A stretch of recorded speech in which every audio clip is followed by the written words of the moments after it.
Gunpla building is one of the most popular hobby here in the Philippines. For its simplicity, cutting, and combining the parts, there you have it. You have your Gunpla. For advanced users, they apply paint and top coat it. Well, today we're here to find out what's inside this hobby shop. My name is Michael Michaels, your host for today's vlog episode, powered by CDJ Hobbies. Let's explore the fun here at the first Gundam-based inspired called Hobby Alley. Matindi talaga dito sa Hobby Alley. Makulay ang store, sobrang daming pagpipilian. Ang daming Gunpla. High grade, master grade, real grade, perfect grade. You name it. Mga paborito ninyong series, Gundam Seed, Witch from Mercury. Marami dito. Di lang sila puro Gunpla. May mga Ultraman at Kamen Rider din sila. May One Piece din. Sobrang dami. Whoa, what do we have here? So this is the RX-78 F00 Gundam. So itong Gundam, itong model kit na to sa Yokohama lang. Yokohama lang to nakikita. Well, discontinued na ito. Tinanggal na siya. And ito yung makikita niyo sa Japan dati na malaki, no? Ngayon, ano na lang to, mura na lang. Okay, discontinued na to. Malay nyo, di ba? Mukhang tataas to. Ganito talaga yung itsura ng Gundam base, no? Nandito yung mga model kits, and then nandito na yung mga models na built models na. Nandito sila. See? Yan, no? Naka-display. So talagang Gundam base sa Gundam base talaga ang ang inspiration.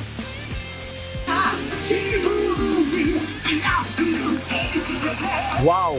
Kung usapang hobby essentials lang, hindi papahuli dyan ang Hobby Alley. See?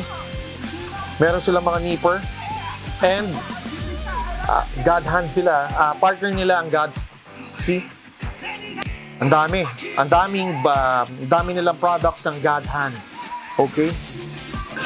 Itong God hand na to, ito isa sa pinakamagandang brand. Ito ang tutulong sa inyo sa pagpapaganda ng inyong mga Gunpla. Guys, Japan brand ito. See? Legit, oh.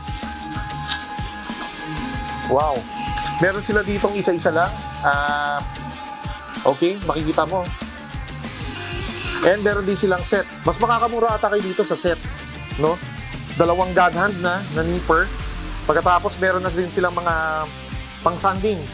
Yan, no? Wow. Wow. Subukan natin to. Wow. Ang ganda ng cut niya. Grabe. Tignan nyo. Wow, ang ganda ng putol nyo. Wow, guys. Tsaka parang hindi hassle. Hindi katulad ng ibang brands. See? Talagang ginawa talaga siya para dito sa mga plastic models. Wow. Usapang hobby essentials pa din tayo. Meron din sila na itong mga Gundam markers. See? Pero ito naman is Hobby Me. Oh. Talagang ginawa siya para sa plastic models. Wow. 'Di ba? Dami yan, no. Meron mga .03. Meron ding tingnan natin ano to. .03 pa din. Wow. Iba-ibang sukat. Antique gold. Kung gusto naman natin i-enhance yung ating mga Gunpla, meron tayo niyan. Gusto niyo may konting dumi, 'di ba? Yan, meron tayong weathering set dito. Wow. 'Di ba? Weathering set. Meron silang model cement. Usually yung isang brand ang ginagamit natin eh. Pero ito din, oh. Wow. Siguro ito yung teak and then ito yung tin cement. Kung hindi ako nagkakamali. Wow. Meron din silang, wow, ano to? Decals, syempre.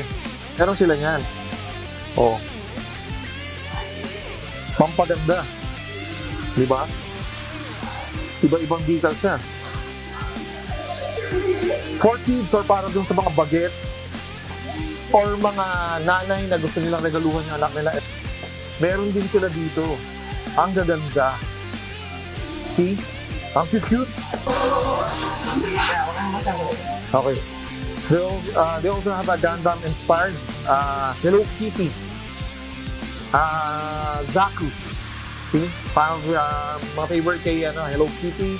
Meron din this RX-78 ulit na maliit. Okay. Meron din silang One Piece. I think this is the Going Merry. Meron din Demon Slayer. Paborito to ng anak ko eh. Ayan oh. Wow. Shoutout sa anak ko, sa asawa ko. Wow. Ito, ano to? Grabe. Ang cute to, may Doraemon. Ang ganda nito. Wow. They also have Dragon Ball. Son Goku. Super Saiyan Vegeta. Wow. And also, they have clothes too. Grabe, ang gaganda ng mga t-shirts. Nice oh.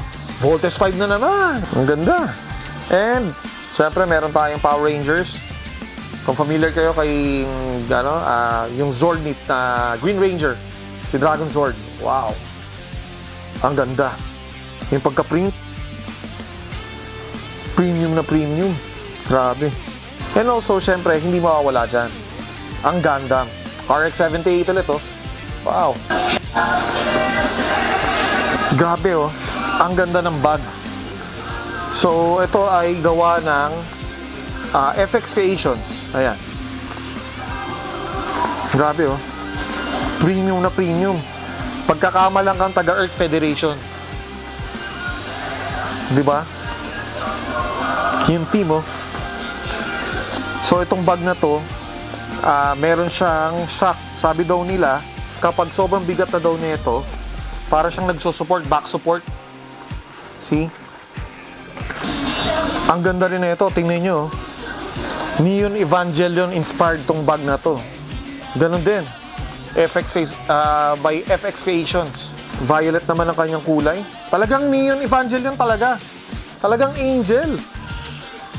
Angel to ni Ikari Shinji. Wow. Sa mga fan dyan ng Neon Evangelion, ganda. Okay, meron din sila bang RFID protector. Itong isa kay Asuka. Ito naman kay Shinji. Oh, see? Wow. Dito naman tayo sa builder's den nila. It's like a big activity room. Dito pwede kayo tumambay at mag-build ng kits. Hobby Alley lang may ganito. Tignan mo mga Lodi builders, nagko-custom build pa sila. Mga kit bash from different kits. Ang saya no, dito lang yan sa Hobby Alley. Gundam store na tambayan pa.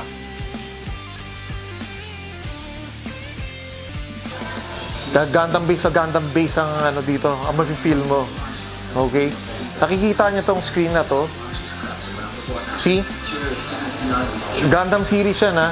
Gundam Gundam Zeta. Okay? Okay. So you see, this is yung mga entry ng Hobby Alley sa mga contest nila. Tignan nyo. Wow. Mga trophies sila. First runner-up, champion, 2017 first runner-up, 2018 champion, 2019. Ito rin. So, ang gagaling nila, ang gagaling ng mga gumawa. Grabe. Wala ka masabi yun. Tignan nyo, custom build yan. And custom colors. Okay guys, ang Hobby Alley merong mga runners ng Zaku, pagkatapos dyan, RX-78, tsaka Zaku 2. Pagkatapos ito yung kay Char. So, sign siya ni Meijin Kamaguchi, no? Ano siya, designer siya, saka executive ng, ng Bandai. Oh, tinan nyo, sign yan, no? So, dito, pagpasok mo ng, ng Builder's Nest, makikita mo rin dito, meron ditong mga mask, to. Nimoy Kamen Rider custom mask. Oh. See? Mga Super Sentai, meron din tayong Shider. Mask Rider Rarex. Si Shadow Moon. And Mask Rider Black, syempre. Parang gusto ko magsuot nito sa opisina. Wow. This is my favorite Gunpla sa lahat. This is the RX-78. It's classic. See? And ito, kung makikita nyo, 75 copies lang ang meron nito. Pang number 16 siya. Okay? And then, may name siya ni Habi Ali. So, dedicated to kay Habi Ali siguro. Wow. See? Ang ganda. Umiilaw po. Mas malaki ata ako. O siya. Mas matangkad ata siya.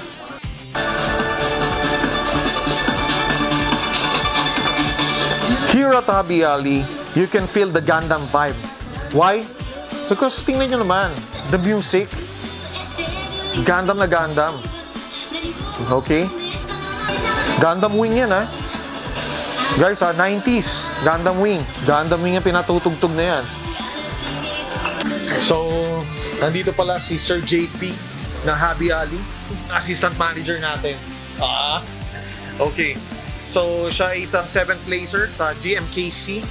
Okay? Ginanap ng noong kailan na? Ng June lang. Itong June lang. Okay? So, ano ang best seller nyo na Gundam series dito sa Habi Ali? Halos lahat naman po. Pero more on Gundam Wing talaga sa Gundam Double O. Ang dami. Of course, yung ano rin po yung mga UC series po na. Oo. Yun po. Talagang paborito talaga ng karamihan ng Gundam Wing. Siguro bias ba sila? Hindi. Talagang ang gaganda ng kit talaga ng Gundam Wing. Okay. So, kailan ba nag-start ang Habi Ali? Kailan ba? Way back 2018 po talaga yung nandun pa po kami sa may kabilang branch po namin sa Ilocos Sur sa may Bago Bantay. So, recently, last October lang po kami lumipat dito sa branch namin sa Muñoz. So, sino ang nakapag-inspired netong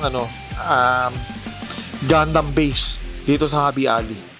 Actually, yung lahat po ng idea na itong buong idea po kay Sir Arnie po. Yung owner po ng Habi Ali. Arnie. Sir Arnie? Hello, shout out to Sir Arnie. Hello po. Hello. So, okay, I'm here with Sir Kevin Flores. Okay, na Habi Ali. Okay, alamin natin kung ano yung mga awards niya. Alam ko astig to eh. Talagang to eh. Ito talagang pro, 'di ba? Sabi. Madami siyang award eh, mga multiple awards. GBWC, GMKC, oh. Okay, so Sir Kevin, baka pwede mong i-share yung story. Paano mo na kamit tong mga awards na to? Bali po kasi ang una kong sinalihan po GMKC. Yun po, nag-first runner po ako as new challenger. So, every year po kasi may dalawang competition. So, yung GMKC by June, tapos October naman yung GBWC po, Philippine Qualifiers. So, nung nanalo ako, nag-first runner-up ako sa GMKC. So, parang doon ako na-push na parang gusto ko pa ulit sumali na mga next events. So, sakto, October, may GBWC. Sabi, nag-explore lang ako, sabi ko, na try ko naman sumali ng iba. So, yun. Unexpected din, 2017, nag-champion din ako, under 20 category. Tapos, same, sa mga sumunod na taon, parang tinuloy-tuloy ko lang din yung pagsali. So, ayun, after 2017, 2018, nag-champion din tayo sa GMKC. Sa GBWC rin, nanalo tayo kahit pa paano naka-bronze. Tapos and then 2019 sali ulit, 2019 champion ulit tayo. Tapos sa GBWC 2019 nag-champion po ulit tayo. Yun po. Nung nag-champion ka, pinapunta ka sa Japan? Sa GBWC po, that time nung sumasali ako, parang wala pa po siya nung under 20 na may representative sa Japan. So, hindi po. Sa GMKC lang po, kumbaga pag nag-champion po sa GMKC, parang kasama po sa package ng mananalo kayong travel sa ibang bansa. So, ayun, nung una po sa Hong Kong po, tapos next po sa Taiwan. Okay sir, tanong ko lang, ilang taong ka na? 24 po. Grabe ang bangis.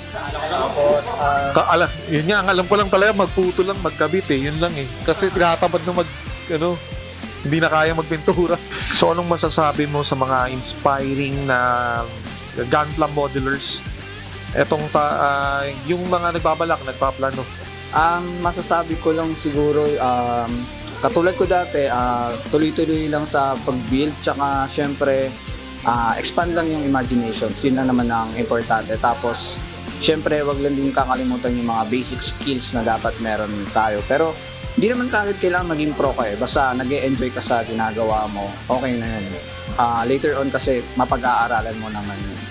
So, yun lang. Okay, that's it. At thank you, Sir Kevin. Grabe, napaka inspiring nun. Tama naman siya kasi kailangan din talaga practice ng practice.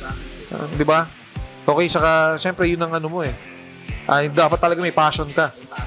And thank you Sir Kevin na-share mo yung konting story dito sa mga awards na to na napanalunan mo. Okay, sa GBWC. Ngayon kakababa lang namin sa Baguio. May sinali lang akong isang entry which is nakakuha pa ng gold. Under diorama naman po yun. IPMS 19 ako. Sayang hindi namin nakita dito, hindi niya nadala kasi matagal pa makukuha yun. Pero grabe nga, wala akong masabi. Ang kaya ko bang gawin? Okay, so thank you Sir Kevin. So I'm here with Sir Arnie of Hobby Alley, the owner. Okay, I just want to ask, ano ang nag-inspire sa iyo para dito sa Hobby Alley para gawin siyang inspired Gundam base? Kasi 2017 nung nag-start talaga siya as online shop. Primarily for pre-orders lang.